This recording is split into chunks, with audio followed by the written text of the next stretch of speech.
Bom dia, pessoal. Espero que estejam todos bem, animados. Eu vou pedir para vocês mais 3 minutinhos para esperar todo mundo se conectar. E aí, às 9h03, em ponto, a gente começa. Tudo bem? Então, até já.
A gente começa em 1 minutinho, hein, pessoal? Já, já.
Bom dia, pessoal. Espero que estejam todos bem, animados. Essa 1 horinha que a gente vai estar aqui vai ter muita coisa bacana. Eu sou a Cintia Lin, eu sou a Head de Creative Excellence na Ipsos Brasil e hoje eu tenho o prazer de fazer a moderação da agenda de hoje. E falando na agenda de hoje, o que a gente vai ter por aqui? Boa, obrigada. A gente vai ter a apresentação, o primeiro bloco, a apresentação do Márcio, que vai trazer para a gente uma análise de 2 estudos que a gente realizou, a pesquisa sobre Equality Index e a recém-lançada LGBT mais Pride. E aí, na sequência, a gente vai trazer 2 convidados ilustres para um painel de discussão fortíssimos no tema, a Flávia e o Edmar, e aí depois eu conto um pouquinho mais dele deles para vocês. Então, agora eu deixo o palco aqui online para o Márcio, que vai trazer para a gente os resultados. Obrigado. Boa, Márcio, é com você. Obrigado, Cíntia. Acho que todo mundo está me escutando. Bom, eu vou fazer um breve sumário. Eu primeiro queria agradecer, né, pelo segundo ano que eu tenho o prazer de trazer essa pesquisa Pride do Global Advisor e agora, né, junto com outras pesquisas do Equality Index e também algumas informações da nossa pesquisa recente sobre gerações, porque é um tema que surgiu muito forte aqui na nossa pesquisa do orgulho, né? Vocês vão entender por que daqui a pouco. E eu gosto sempre de começar um pouco com os principais insights do Brasil e algumas pinceladas de informações do mundo que são relevantes para a gente. Começando por aqui, as pessoas mais jovens são mais propensas a se identificarem como LGBT+. Isso aqui já é uma informação que a gente já tinha do ano passado, né? Então, quem teve a oportunidade de acompanhar a nossa apresentação do ano passado pôde ver que a identificação da geração Z como pessoas do grupo LGBT globalmente está em média de 17%, enquanto, né, no Brasil a gente está falando de uma média de 23%. A geração brasileira ela é uma das principais gerações com essa forte identificação. Isso é muito representativo para como as marcas pretendem, né, como a gente pretende se comunicar com essa geração e como que a gente pensa nos códigos, no que a gente fala sobre as nossas marcas, o nosso contexto, como que a gente realmente se conecta com a geração Z. Globalmente, as mulheres da geração Z são mais propensas do que os homens a apoiar vários direitos e proteção da LGBT. Então, por exemplo, 78% das mulheres da geração Z contra 63% dos homens da mesma geração concordam que as pessoas transgêneras devem ser protegidas da discriminação no emprego, moradia e acesso a negócios como restaurantes, lojas, na média global. Essa é uma informação que está bastante em linha com o estudo que alguns indícios que a gente vem visto em relação à geração Z, principalmente o público masculino, né? Existe um gap que a gente pôde observar nos últimos estudos de opinião das mulheres da geração Z versus os homens da geração Z.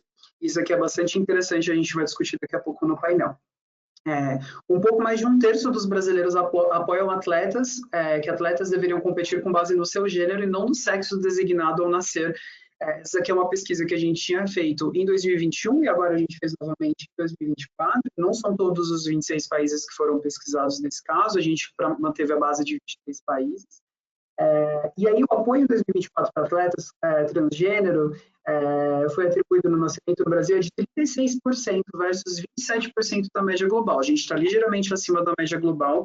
É interessante ver no material, depois que quiser ter acesso ao material completo, comparativo de outros países, né? E o Brasil ele está um pouquinho acima dessa média.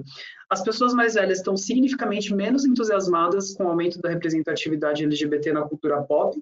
Então, enquanto 59% da geração Z brasileira apoia ver mais personagens LGBT na TV, no cinema e na publicidade, 32% dos boomers apoiam. Então, é uma diferença de quase 30 pontos, né, do apoio a ter mais representatividade LGBT na cultura pop entre as gerações das duas pontas que a gente analisou aqui, né?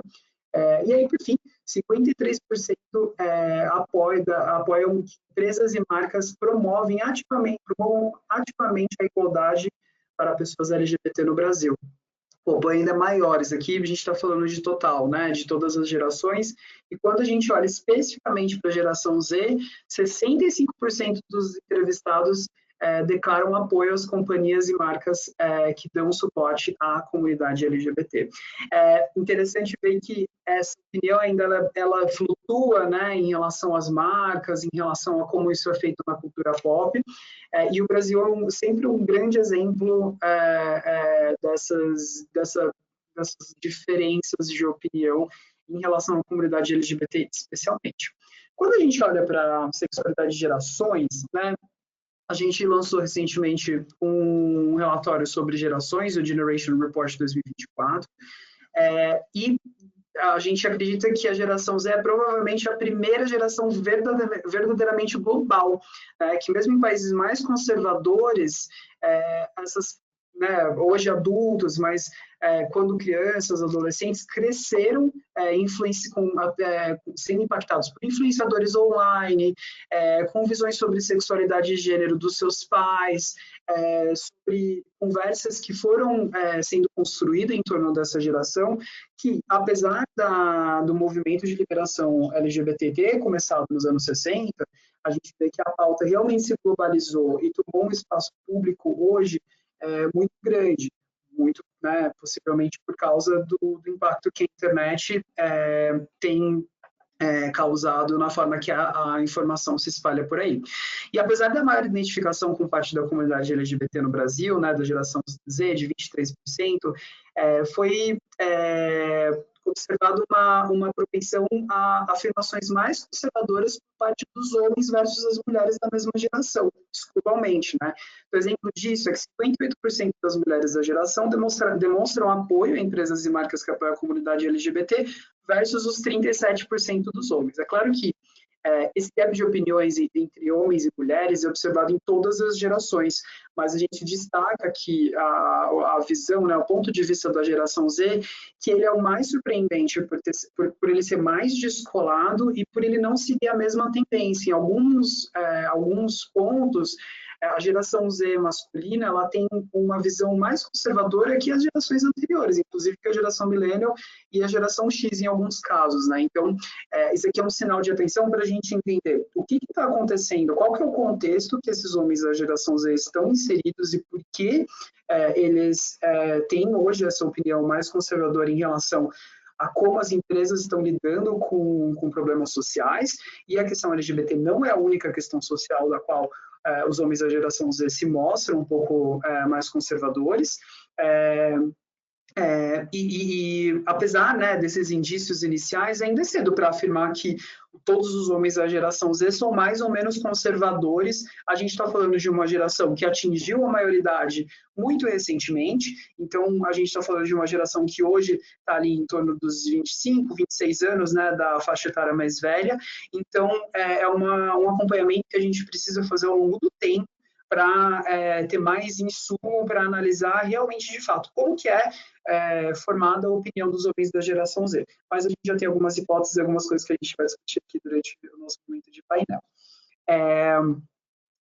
E aqui eu acho que é interessante, quis trazer esse ponto também a gente quando caindo na real, fora das redes também, né, que durante o mês do orgulho, a publicidade em vários países é inundada por campanhas LGBT, muitas marcas mudam o seu logo para o logo colorido, e aqui a gente não está para questionar a eficácia e a validade desse tipo de posicionamento, até porque a gente está falando de representatividade, estar presente também é um movimento importante, e o apoio a empresas e marcas que promovem ativamente a igualdade para pessoas LGBT caiu no nível global, tá? Atualmente 44% na média dos 23 países estudados, contra 49% de 2021. Então, nesses últimos 5 anos, a gente teve uma queda bastante significativa, né, para esse apoio. Já no Brasil, o número é de 53%. E ele é maior ainda, né, ele está sendo puxado, inclusive, por causa da geração Z. A gente está diferente versus a média global, esse é um dado importante para a gente pensar nas discussões que a gente tem em relação, principalmente às empresas multinacionais, em como a gente se posiciona determinadas coisas, quando a gente está falando de um posicionamento global versus um posicionamento regional, um posicionamento local. Também vou guardar isso aqui para a gente discutir durante o painel. E quando se trata na realidade do dia a dia, a geração Z brasileira também ficou acima da média mundial, com 51% em 2024, que dizem que já se manifestaram contra alguém que estava sendo preconceituoso contra pessoas LGBT, que é maior do que os millennials, de 40%. A média global, a gente fica acima da média global, fica aberta a discussão se isso é suficiente ou não, haja visto que a gente tem uma representatividade tão grande de pessoas LGBT dentro da geração Z. Também mais para a gente discutir daqui a pouco. Eu trouxe esse slide aqui sobre uma pergunta que a gente fez para as pessoas, o quanto que as pessoas apoiam ou se opõem em relação às pessoas LGBT serem abertas sobre a sua orientação sexual ou sobre a sua identidade de gênero com todo mundo. E apesar da gente ter a gente figurar mais alto no ranking de identificação, né, de pessoas que se identificam como LGBT, a gente tem uma concordância média aqui, né? A gente está falando de 54% só de pessoas que estão de acordo com pessoas serem abertas em relação à sua orientação sexual e em relação à sua identidade de gênero, né? Enquanto a gente tem aqui uma oposição de 13%. Número versus 2021, isso daqui, a gente teve uma queda de 1 ponto percentual do Brasil. E aí eu queria pontuar uma coisa interessante para a comunidade no geral em relação à Tailândia, que ela está aqui com uma maior concordância, né, na lista dos países, e recentemente foi um país que legalizou o casamento igualitário no país, na sua região. Então, isso daqui a gente vê como é interessante a forma que algumas coisas que acontecem, né, em termos de contexto, vão acompanhando a opinião pública versus o que é feito pelas marcas e pelos governos na região. Bom, e aí, e o que isso significa para marcas, né, finalmente? Quando a gente olha para como as marcas devem lidar com isso, então fica aqui uma questão. As marcas devem ser defensoras da mudança social. Então, a gente resgatou aqui um pouco de algumas coisas que aconteceram no último ano, né? Então, nos últimos anos, alguns criticaram as empresas por se concentrarem em uma série de questões de diversidade.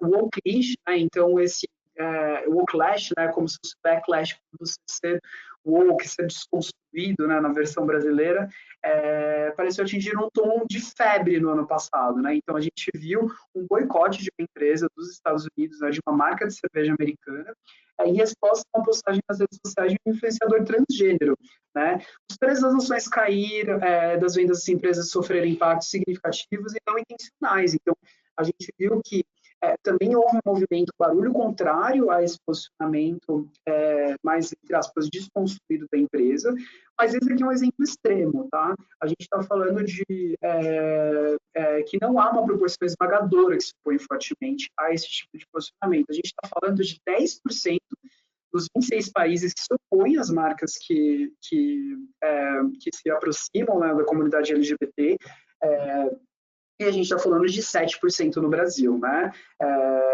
E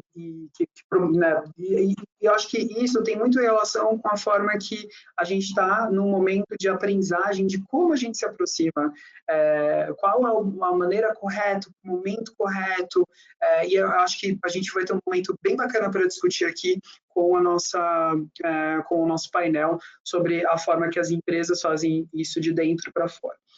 E quase metade, a gente está falando de 45% da média dos 26 países, atualmente apoia empresas e marcas que promovem ativamente a igualdade entre pessoas LGBT, variando de 22% na Turquia e 71% na Tailândia. Então, a gente está falando que globalmente tem uma diferença muito grande entre os diferentes mercados, né?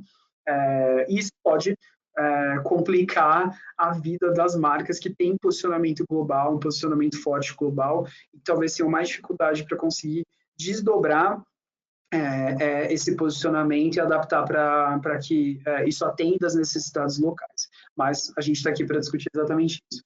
E, embora a sabedoria aceita seja que todos os jovens realmente querem mais diversidade em suas telas, a gente viu que não é verdade, né? Como eu mostrei no dado anterior. E eu queria trazer esse gráfico porque ele fica bastante visual de como abriu-se uma boca ali entre, né, na ponta do gráfico da geração Z, quando a gente pergunta, né, das companhias e marcas ativamente promovendo a igualdade, a equidade para pessoas LGBT. A gente vê aqui que as mulheres da geração Z estão em 58%, enquanto os homens estão em 37%. Os homens da geração Z estão no mesmo nível de concordância com isso daqui, né, de apoio, que os baby boomers, né, que é a outra ponta do nosso gráfico, né? Então, aqui a geração Z mais uma vez se demonstra como uma geração que veio para nos desafiarem como entender, né? Eles estão se desafiando e também desafiando a gente a como entender os seus senões, né? E aqui a gente vê sem precedentes, nessa, pelo menos nesse gráfico, essa distância tão grande, uma equiparação a uma geração mais velha em termos de ser mais, entre aspas, conservador. Certo? Cíntia, vou chamar você mais uma vez aqui para a gente os nossos dados. Deixa eu parar aqui minha apresentação. E aí, Márcio, obrigada pela análise, pela apresentação. Tô cheio de perguntas aqui para te fazer. E junto comigo, né, além de você que é o nosso líder de iniciativas ESG na Ipsos, eu queria pedir também para a Flávia Brito abrir a câmera, é a Head de Consumer Insights na L'Oréal, e o Edmar Moreira, líder de diversidade, equidade e inclusão na JP Morgan. Queridos, bem-vindos, uma delícia, né, que vocês tenham aceitado o nosso convite. E aí, queria fazer um aviso também para o pessoal que está assistindo. Vocês podem mandar perguntas pelo chat, que a gente vai lendo e a gente vai fazendo, né, de acordo com o bate-papo ou no final, para os nossos convidados ou para quem vocês preferirem. Tá bom? Tudo bem, Flávia? Tudo bem, Edmar? Olá, tudo bem? Bom dia. Bom dia. Bem-vindos. Bom Muito dia. obrigada pelo convite. Imagina, um prazer ter vocês. Bom, eu queria começar. Gente, como é que as empresas têm atuado no tema da diversidade e inclusão? A gente notou, né, que teve todo um amadurecimento do tema durante os últimos anos. Em marketing, a gente passou por questões raciais, por equidade de gênero. Agora, hoje a gente vai falar bastante, acho que sobre gênero, idade, né, do que o Márcio apresentou, sobre, né, a questão específica desse grupo também, do LGBTQIA+. A gente evoluiu nas empresas? A gente está repensando valores? Como é que a gente está atuando? Vamos lá, acho que posso começar. Acho que sem dúvidas, né, a gente evoluiu, a gente estava conversando bastante sobre isso, né, acho que se evoluiu muito na discussão, nas ações, mas ainda há muito que se fazer, né, eu acho que tem muita coisa ainda para ser feita, né, e acho que hoje em dia cada marca tem encontrado sua forma, seu jeito, mas não existe mais espaço para não falar sobre diversidade, para não abordar esse tema, né, acho que isso é uma pauta que não tem mais volta, né, no tempo atual. E acho que, especialmente falando da empresa em que eu atuo, na L'Oréal, né, acho que promover essa beleza mais inclusiva, mais igualitária, promover esse ambiente mais seguro é um valor para a gente muito forte, que vai desde da alta direção do nosso CEO envolvido nessa pauta, até as redes de afinidade, como a gente se posiciona junto à sociedade, sabe? Então, acho que, de fato, é um caminho que não tem mais volta, que precisa ser tratado e um assunto que precisa evoluir cada vez mais, né? E Ed, deixo com você. Obrigado, Flávia. Eu concordo com a Flávia e também pensando pelo lado de que a gente se cobra muito das coisas serem muito rápidas e quando não são a gente espera, a gente fica frustrado porque a gente quer que seja tudo feito o mais rápido possível. E se a gente for olhar um cenário de 5, 10 anos atrás, a gente jamais aqui hoje fazendo um evento para discutir dados, para falar sobre diversidade nas empresas, e isso é muito pelas questões intencionais que as empresas estão fazendo de 5 anos para cá, as empresas estrangeiras um pouquinho mais tempo, muito relacionado com 2 pontos. O primeiro é que diversidade, equidade e inclusão está relacionado com o negócio, então as empresas que não se adequarem a isso não vão conseguir fazer negócio. E o segundo é que a gente falou muito de gerações, né? As gerações mais novas, elas hoje em dia não procuram um emprego só pelo nome da empresa, só pelo salário, ou só porque alguém disse que é legal trabalhar lá. As pessoas querem se sentir bem onde elas trabalham. Elas querem ter um ambiente seguro para poder dizer para as pessoas que eu trabalho num lugar onde eu posso ser eu mesmo. Então, coisas que a minha geração, a da Flávia, da Cíntia, Nunca questionamos, né? É verdade. A gente não levava isso como um fator para trabalhar naquele lugar, as gerações atuais fazem isso. Então, as empresas têm que pensar dos dois lados, nas duas pontas, em quem é o funcionário e quem está fazendo o negócio. E aí, por mais que às vezes ocorrem retrocessos, às vezes projetos não vão para frente da forma que a gente espera. Qualquer vitória, por menor que seja, ela deve ser celebrada, porque ela é sim um grande avanço que pode não ajudar eu que estou aqui hoje, mas quem vai estar no mercado daqui a 10 anos. Sem dúvida, acho que é um Exato. legado que fica, né? E a gente tem essa cultura, a gente é muito imediatista para tudo, né? Para tudo, em todos os setores. Somos um país muito imediatista. Mas sim, é isso, os passos, eles, qualquer que sejam, hoje são sementes que precisam ser plantadas. E a gente conversa muito que botar essas pautas na mesa do jantar já é um grande negócio para ir plantando as sementes e mudando as estruturas, né? E é isso, tipo, não é só sobre uma questão social e se adequar a isso. Isso é dinheiro que está na mesa, sabe? É considerar as pessoas e como elas consomem, o que elas movimentam, quais são seus interesses. Então, acho que concordo muito, Ed, com você. Sim, aí nesse ponto de negócios, né, a gente ouve muito essa pergunta como uma pergunta de negócios, né, do como que você faz isso. E aí tem níveis diferentes, né, a gente ouve, eu tenho medo porque eu acho que eu não tenho representatividade interna, então como eu faço isso de uma forma honesta e boa, né, para fora, ou então eu até tenho isso internamente, mas como que eu consigo convencer o meu público, porque eu tenho medo do público, e eu acho que quanto mais a gente se conecta com o contexto atual, fica mais importante. Acho que um convite interessante é sempre tentar entender o contexto de forma ampla e principalmente fugir dos grandes barulhos da internet, porque parece que na internet, no TikTok, no X, enfim, no Instagram, tudo toma uma proporção muito maior do que realmente ela se tem em termos sociais, né? Claro que a internet é um catalisador, né? Mas é um cuidado que eu sempre falo para as pessoas terem, porque é legal ouvir o que está lá, para você estar, né, em conexão, mas também é legal você depois fechar as abas e ir para o mundo e entender o que o mundo também está dizendo, porque o contexto está realmente acontecendo lá fora. Não, e assim, aproveitando esse momento aí de digitalização, a gente tem uma geração que cresceu junto, né? Que é a geração Z, que você comentou bastante aí nessa sua análise, na apresentação. Existem, de fato, diferenças geracionais? A gente viu que na geração Z, entre homens e mulheres, há uma disparidade. Qual que seria a explicação? A geração Z está menos preparada? Qual que é a opinião de vocês? Qual que é o ponto de vista? Ixi, é uma pergunta de 1 milhão. Vou deixar os convidados começarem a arriscar. Agora começa você.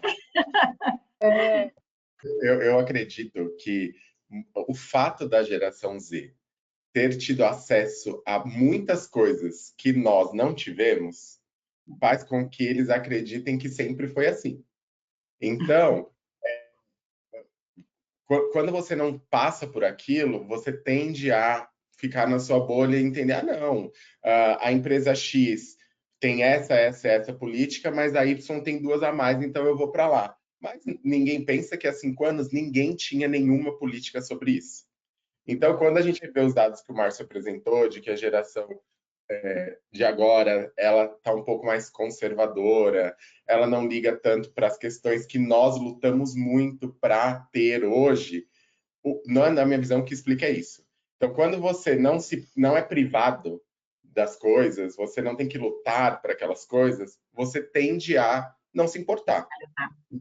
Então, assim, uma coisa que é interessante, a gente tem um treinamento lá no banco, onde a gente mostra como que é o cenário LGBT no Brasil e no mundo, né? E muitas pessoas ficam extremamente surpresas quando a gente cita que todos os direitos que nós temos no Brasil hoje são decisões judiciais. Que se a Suprema Corte mudar amanhã, isso pode ser mudado. A gente não tem nenhuma lei que proteja LGBTs no Brasil. Então, por exemplo, essa geração mais nova não entende disso, não foi privada disso, e aí ela não se preocupa, porque ela entende que está tudo bem. Eu posso casar, eu tenho direito a adotar uma criança, eu tenho direito a, se alguém me xingar na rua, essa pessoa pode ser responsabilizada por isso. Então, todas essas questões que hoje estão resolvidas, elas fazem com que ninguém se preocupe muito. Acho que é bem isso mesmo, né? E por mais que estejam tão digitalizadas e mais globais, né, já nativas, o acesso à informação, sem dúvida, traz muitas pautas, traz muito repertório, né, para a Gen Z. Mas acho que efetivamente, quando a gente olha os comportamentos, né, que parecem, por tantas vezes, contraditórios, até eu aceito, mas não necessariamente atuo dessa forma, né? Acho que isso também faz parte desse contexto que o Ed trouxe, né, de viver. E também tem uma questão que se está em construção também, né? Eu tenho muito conteúdo, mas ainda não vivi tanto para experimentar e também me posicionar quanto a isso. A gente já vê esse comportamento conservador, né, que parece contraditório em outros estudos, e acho que é algo que a gente, de fato, precisa acompanhar para até entender como se conectar, né, com essa geração e tá mais, como é que eu posso dizer, mais alinhado também com os valores, né, deles. Então, acho que todos estamos aprendendo com eles também, né? Porque tem muita quebra aí de padrões, que eles nos forçam no bom sentido, né? Nos fazem repensar muitas coisas, mas ao mesmo tempo estamos todos nesse processo de construção, né? Sim.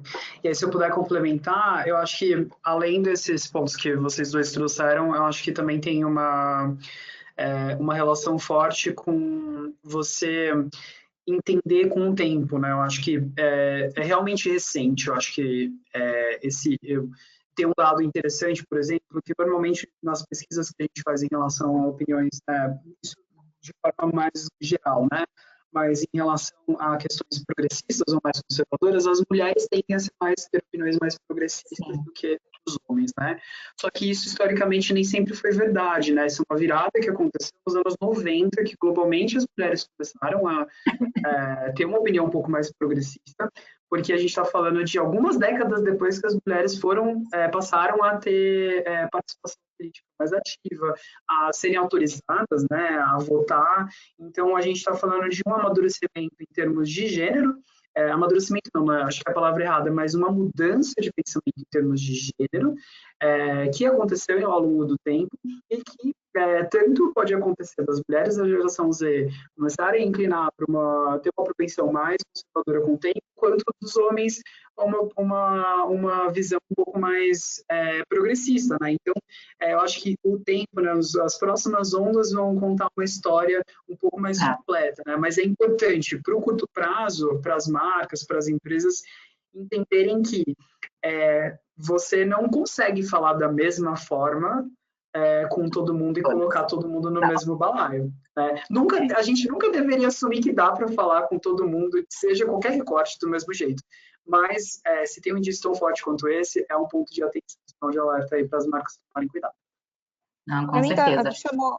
Desculpa, Flávia, pode falar. Não, eu ia falar que com certeza, acho que nunca foi tão forte, né? Porque como o recorte geracional está cada vez mais curto, a forma de se conectar com cada um é muito diferente, né? Então é muito tênue essa linha, né, de como se posicionar. Sim. O que para mim está curioso nesse bate-papo é que a gente está trazendo até uma questão das mulheres também na geração Z, né? Apesar delas serem minoria ali, porque pelo que a gente viu na pesquisa, tem uma questão com os homens, né, da geração Z, deles aparentemente serem mais conservadores. Não tem, então, a gente ainda não tem, a gente tem algumas teorias, mas a gente ainda não tem, né, certeza do que está acontecendo. A gente está aprendendo com essa geração, em especial entre os homens da geração Z, que foram os que, né, pelo estudo, apontaram ter uma postura mais conservadora, mais parecida, inclusive, com 4 gerações atrás, né, 3 gerações atrás. Olha, pensando nesse tema de geração, e aí eu queria principalmente direcionar um pouquinho aí para você, Flá, como é que você vê, pensando no mercado de L'Oréal, a construção, né, desses conceitos de beleza em termos de raça, de etarismo? A gente tem falado muito de geração Z, mas como é que fica o 45+, né? E a questão LGBTQIA+, nesse mercado de beleza? Tá ótimo. Não, acho que a gente nunca falou tanto sobre isso, né? Acho que é o que a gente está falando aqui o tempo todo. A gente está aprendendo. Eu acho que a gente também entende, né, que isso é um valor para a gente. E enquanto indústria de beleza, a gente entende qual é o nosso papel, porque muitos padrões foram estabelecidos no passado, né? E como é que a gente muda isso agora? Então, a gente acho que antes de falar de gerações, até a gente precisa entender o que é beleza no Brasil, né? Então, assim, beleza, a gente fez estudos recentes que mostram que o que nos diferencia, talvez, do restante do mundo, é que beleza é felicidade no Brasil. Então, beleza é um forte asset social. Então, é como as pessoas se posicionam, como as pessoas se conectam. Então, como não trazer essa diversidade de gênero, de raça, pautada nas nossas comunicações, nas nossas marcas, né? Então, é algo que, de fato, a gente tem esse compromisso e tem repensado e trabalhado muito, né? Então, essa questão da beleza mais inclusiva, mais plural, ela, de fato, nos pauta hoje. Então, quando a gente fala de, por exemplo, consumidores, a questão racial, né? A gente entende, hoje o Brasil tem 8 dos 8 tipos de cabelo, 55 dos 66 tons de pele que o grupo mapeia. Então, como não falar disso, né? Então, recentemente a gente fez um movimento muito pautado nesses questionamentos raciais, até para ser, de fato, mais inclusivo, de rever toda a nossa, e aí corporativamente, né? As nossas linhas de protetor solar, por exemplo. Porque tinham aspectos muito racistas nas nomenclaturas de uma forma geral no mercado, não só aqui. A gente adota uma nova nomenclatura.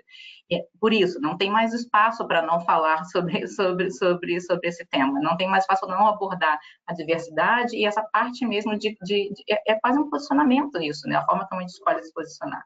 Quando a gente fala de uma divisão, por exemplo, de produtos profissionais ou de produtos para pele, a gente precisa falar sobre gênero, então como é que eu apoio esses profissionais também a se colocarem no mercado, a serem aceitos, a pegar marcas que abordem, que tratem no seu corpo de embaixadores, de influencers, no PEC, como eu coloco as pessoas trans representadas ali. Então, essa é a nossa forma hoje que a gente escolhe de fato de se posicionar e de transformar essa realidade, seja, e aí não estou falando só de geração, de gênero, mas abordando toda essa questão da diversidade no Brasil.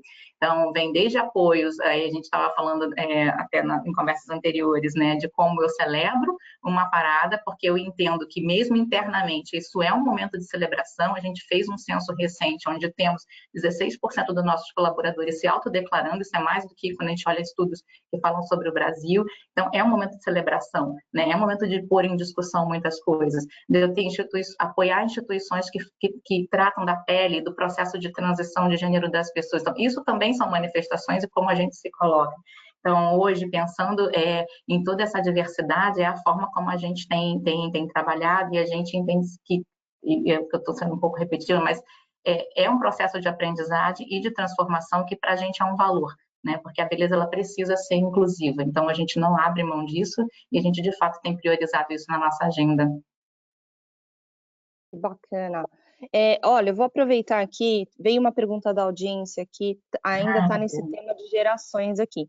Vocês acreditam que essa característica da geração Z, dela ser mais conservadora, né? Vamos lembrar mais os homens em especial, em alguns aspectos pode ter influência com temas religiosos, com a religião no Brasil? Porque a gente vê um aumento de pessoas evangélicas, por exemplo, em algumas regiões. Alguém com ponto de vista aí? Eu vou dar aquela resposta de pesquisador agora. Eu acho que depende. Eu acho que a gente não pode enxergar uma geração inteira, né, um recorte de gênero dentro de uma geração com uma camada só, que é a camada da religião. E aí, até porque dentro da religião, né, a gente está falando do cristianismo, a gente tem os católicos e os evangélicos, e dentro dos evangélicos a gente tem diversas denominações diferentes, que têm visões diferentes em relação a questões de gênero, a questões de sexualidade. Então, é difícil a gente atestar, a gente não tem um dado forte sobre isso hoje. É claro que, falando de Brasil, obviamente que a religiosidade sempre teve uma influência muito grande na forma que a gente opina, na forma que a gente pensa, por dois motivos, né? Primeiro, porque a gente está falando de algo denominante, né? Algo final, a gente está falando de fé, algo indiscutível, entre aspas, como foi falado, né? A religião se discute no Brasil. E a gente também está falando de um grande catalisador, grandes palcos, né? Onde as informações e opiniões são difundidas, né? E aí, eu acho que outro ponto importante também é que acho que podem existir outros fatores que dão apoio a isso, algumas outras teorias, né? Então, a gente viu recentemente o movimento Red Pill, que surgiu na internet, influenciadores que falaram muito sobre resgates de valores masculinos, cisgênero, heteronormativos e tal, que ajudam a colocar mais tempero nesse caldo aí. E aí, por fim, também tem uma provocação importante, né, que o quanto que a discussão, quanto que a gente também trabalhou como movimento de abarcar os homens para estar na roda com a gente. Eu acho que os homens héteros, cisgênero, né, brancos, eu acho que se tornou esse grande símbolo de opressão, mas eu acho que também faltou, claro, faltou interesse da parte deles de participar da discussão, então acho que faltou um pouco desses dois lados onde alguma coisa se perdeu, né? Então acho que existe um conjunto de fatores que pode influenciar, não só a religião sozinha. E aí eu posso resgatar depois desse estudo, mas a geração Z é menos religiosa do que as outras gerações. Então, eu não tenho dado exatamente aqui, mas a gente já fez um estudo em relação a isso. Então, pode ser um dos bloquinhos, mas ele não é o pilar da coisa toda aqui. Perfeito. Vamos lá, eu queria direcionar uma outra pergunta agora para o Ed, né? A gente está falando de um tema que faz parte da composição, né, do ESG. Ed, qual que é o papel da governança? Tem práticas que dentro de uma empresa que podem ajudar a reverberar na imagem da marca para o consumidor? Como é que é aí? Conta pra gente. Tem sim. Quando a gente fala de ESG, a gente fala de diversidade, equidade e inclusão junto, né? Porque hoje em dia, para você fazer negócio, muitas das vezes, independente do ramo que você atua, você precisa comprovar que a sua empresa tem iniciativas de diversidade, que ela tem um programa de diversidade no começo, no meio, ou já muito robusto. Às vezes, para você contratar um vendor, ou você ser um vendor que vai prestar serviço para alguém, você também precisa comprovar isso. E aí entra na parte da governança também. Por quê?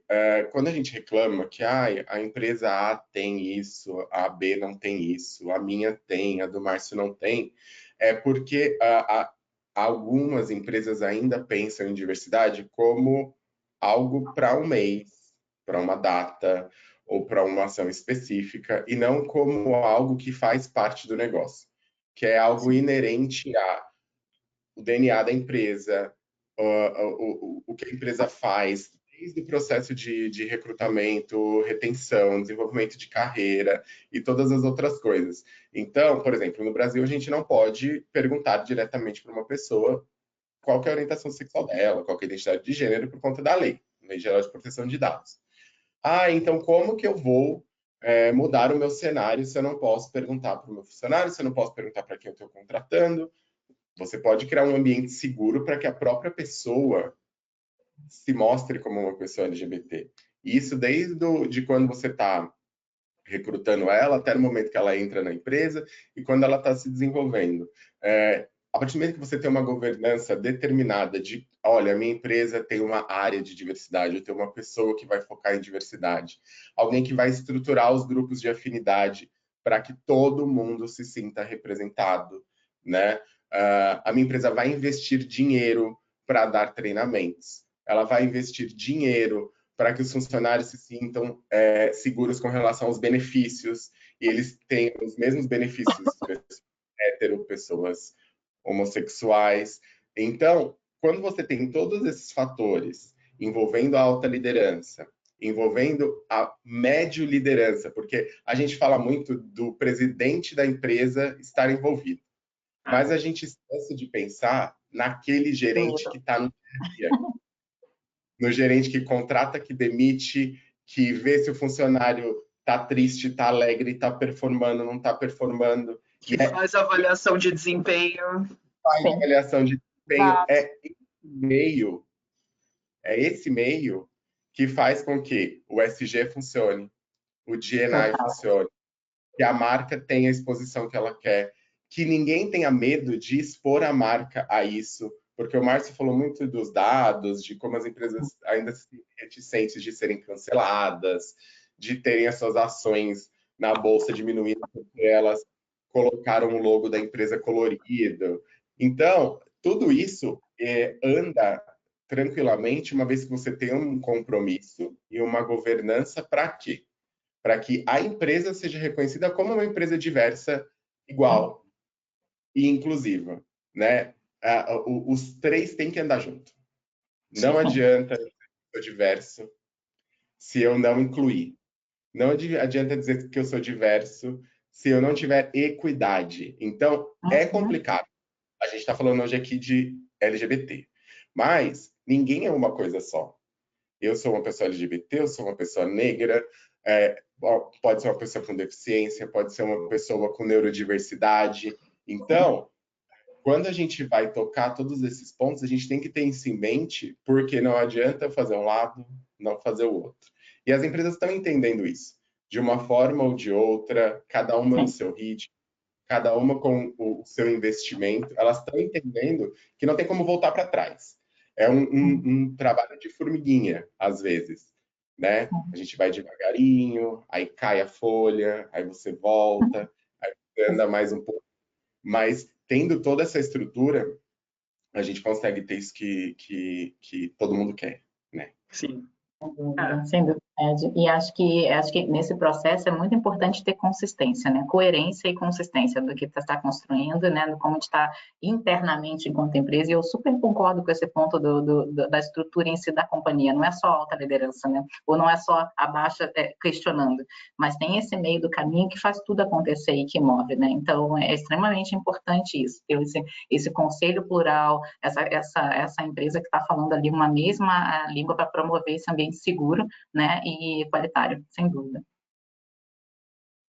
Sim, e aí eu acho que um ponto, né, que o Ed tocou, acho que casa muito com o que vocês dois trouxeram, a gente já teve um webinar falando de marcas corajosas, né, de marcas que vão lá e se posicionam e o ganho, né, o possível ganho que elas têm, e muita da discussão que foi feita no passado do quanto que às vezes uma marca precisa arriscar e perder uma parcela dos seus consumidores para conquistar outra, né? Então, também é entender com quem que você está falando, né? Qual que é realmente o seu público? Dá para a gente falar realmente com tanta gente assim ao mesmo tempo, né? Então, acho que são pontos interessantes para a gente refletir e mais uma vez, uma adequação ao contexto atual. Sim, bacana. Olha só para responder a questão do dado religioso, enquanto a gente conversava, a gente tem uma equipe aqui por trás que foi buscar o dado certinho do que o Márcio comentou.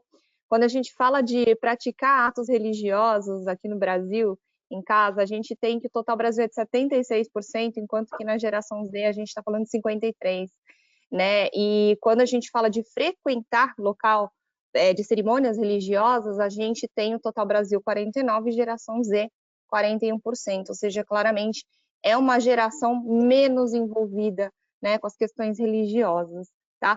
Bom, tem uma última perguntinha aqui para fazer, antes da gente, né, ver se tem outras perguntas da audiência também, e aí eu queria, Márcio, principalmente para você, justamente para a gente trazer um pouquinho mais das ferramentas, né? Quando a gente pensa em como agir, em como fazer, qual que é a ferramenta que a gente consegue identificar pelas nossas pesquisas que pode funcionar para esse público?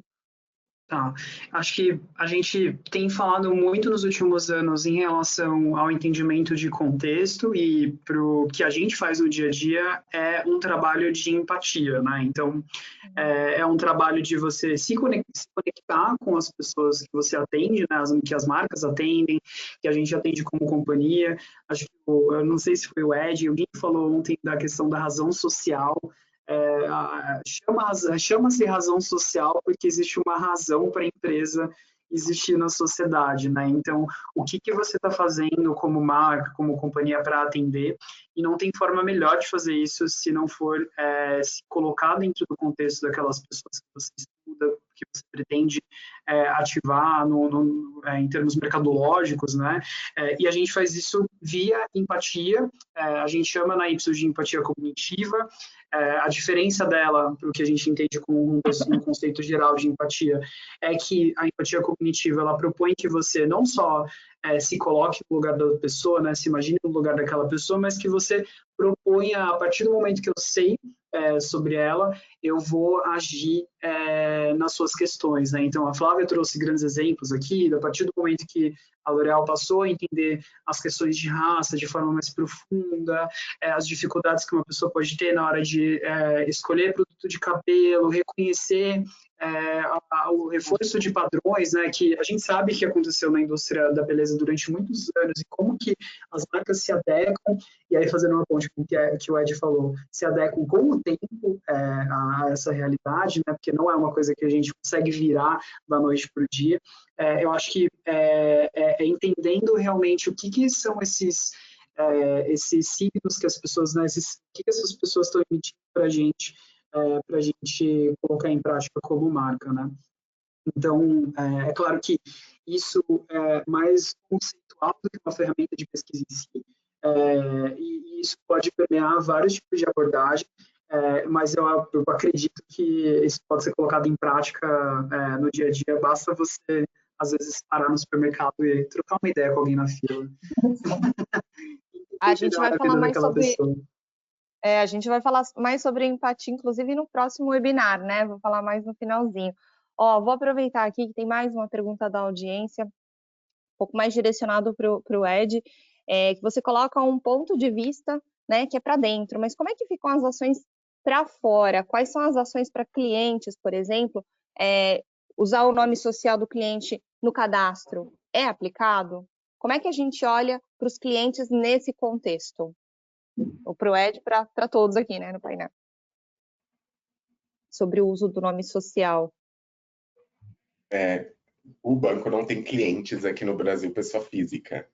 Então, o para fora, que a gente poderia utilizar hoje na questão de diversidade, sendo intencional, cobrando mesmo de quem a gente faz negócio, de quem a gente contrata, utilizando o poder, e quando eu digo poder, eu estou falando de dinheiro, né? Dinheiro, influência, para fazer com que as pessoas, as comunidades, os grupos que sempre foram minorizados e que nunca tiveram protagonismo ou nunca fizeram parte deste ambiente, comecem a ser introduzidos a fazer parte desse ambiente.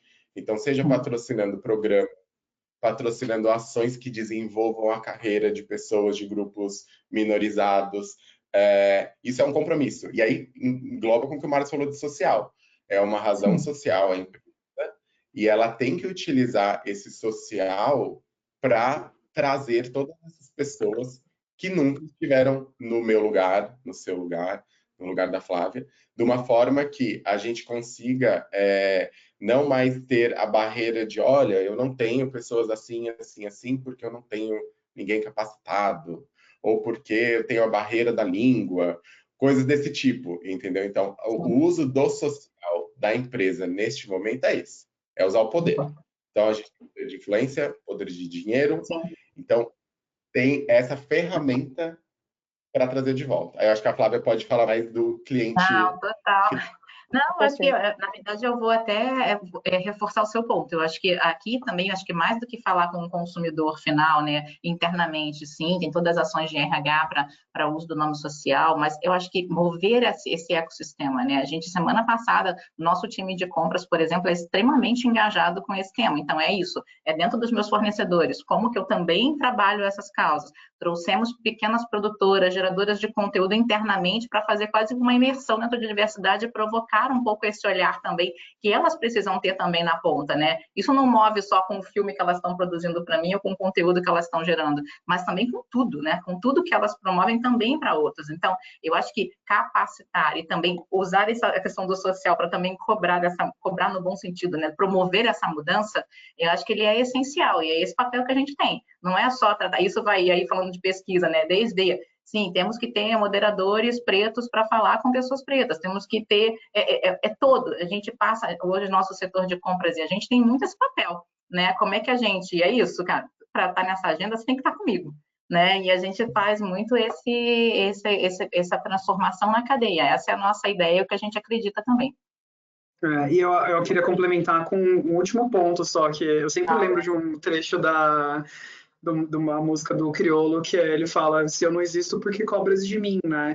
Então, se eu não reconheço que uma pessoa trans existe, ela pode usar o pronome que ela escolher, E é tão normal, eu adotei um cachorro recentemente no parquinho, todo mundo pergunta, é macho ou fêmea? Por que você não pergunta o pronome da pessoa? Como ela prefere ser tratada? Eu acho que disso, dos males, o menor, né? Claro que a gente sabe que tem que vir com tudo que a gente conversou aqui, né? Com todo esse reforço de trás, para que os funcionários sejam bem treinados e estão na linha de frente, para que você tenha um apoio psicológico quando uma pessoa sofrer algum tipo de represália porque ela está fazendo o trabalho dela, porque isso pode acontecer, a gente já viu acontecer com o nosso time de campo, né? De fazer pergunta de como você se identifica em relação ao seu gênero, e pessoas ficarem ofendidas na hora de responder um questionário na rua, né? Então, é você realmente estender o apoio interno para que isso reflita externamente. Eu adorei esse exemplo. São exemplos simples, né, Márcio? E aí eu vou aproveitar outra pergunta da audiência que tem a ver com isso. A Andréia, ela pergunta, né? Ela fala que ela atua diariamente com um time que age em ações de experiência do cliente. Então, ela quer saber qual que é a melhor forma, de fato, de abordar o tema da diversidade para um departamento que ainda fala pouco sobre. E aí, não só falar sobre isso, mas como é que a gente começa a agir, né, efetivamente? A gente já falou um pouquinho aí, mas... Não, tem poucos dias, acho que algumas semanas, eu escutei uma frase e acho que corrobora com o que o Márcio trouxe no caso da que ferramenta, né? Eu escutei que a melhor ferramenta ou a melhor tecnologia ainda é observar, né, e escutar. Eu acho que quando a gente está apto, e acho que pensando nesse time, né, tipo, ir para campo, é observar antes de trazer. Eu acho que trazer hoje dados, trazer comportamentos e colocar isso na mesa para que juntos a gente pense em ações que a gente possa transformar.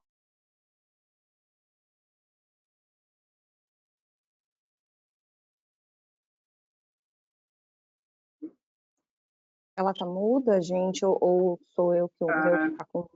Eu acho que acho que a Flávia travou. Bom, travou. Gente, então, pode, claro, pode complementar. Aproveita. As perguntas que a gente mais recebe é sobre isso, né? Como envolver aliados. Porque vocês trouxeram dados, a gente sempre tem dados, a gente sempre é a minoria. E se a gente não tiver o apoio e o suporte dos aliados, a gente não consegue fazer nada, né? Então, o aliado, geralmente, ele é conquistado quando ele tem uma experiência próxima.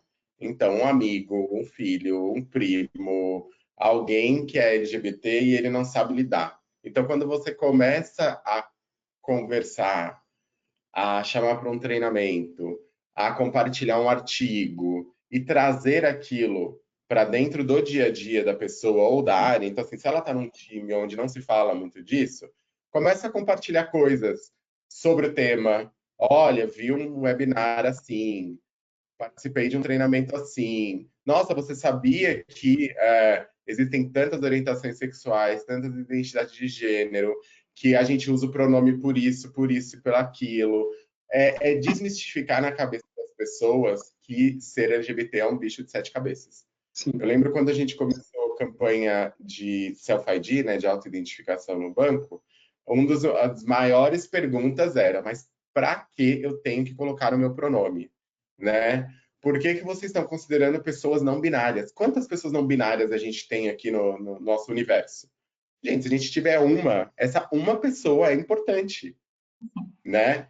Então, quando você mostra a importância de ter uma comunicação inclusiva, de ter um ambiente seguro, de que você não precisa ser o expert em tudo, mas você ser curioso, ser aberto a participar, né? E ser um aliado de verdade, e não só aquela pessoa decente, né? Porque tem a diferença entre ser aliado e ser uma pessoa decente. Uma pessoa decente é aquela que, olha, eu não vou te discriminar. Essa é a decente. O aliado é aquele que quer entender, quer aprender, quer participar, que não tem problema nenhum em compartilhar o seu pronome, em falar sobre as questões dos seus colegas de trabalho. Então, esse ambiente de acolhimento, de trazer a pessoa para dentro, né, para dançar junto com você, é a melhor estratégia quando você tem um ambiente adverso, onde você não tem nenhuma abertura, você não sabe como começar, né? Começa assim. Desculpa, gente, eu caí, mas totalmente de acordo. Olha só, gente, infelizmente está acabando o tempo. A gente ainda tem mais perguntas da audiência em especial sobre gerações. Então, a gente não vai conseguir fazer todas as perguntas, mas a novidade bacana é, 2 pontos. O próximo tema do nosso webinar vai ser sobre empatia, 30 de julho.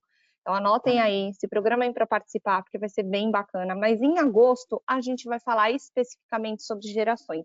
Então, esses e outros temas vão ser abordados olhando, né, por outros recortes, né, e aí a gente vai focar, a gente vai poder falar bastante aí de geração Z.